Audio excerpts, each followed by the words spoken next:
máme obyčajné sedmové karty. Vašou úlohou bude zobrať si z vrchu kartu. Tu máme 11, tak budete počítať až do 15. 12, 13, 14, 15.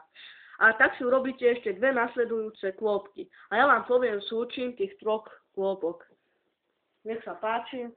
Ja sa otočím a potichu si to počítajte.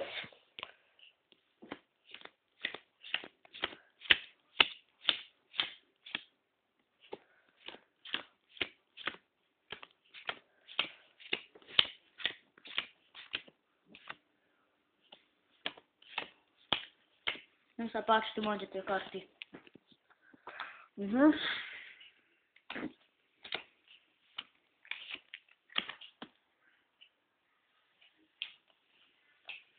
Ten súčin bude 21. 11 plus 3 je 14 plus 7 je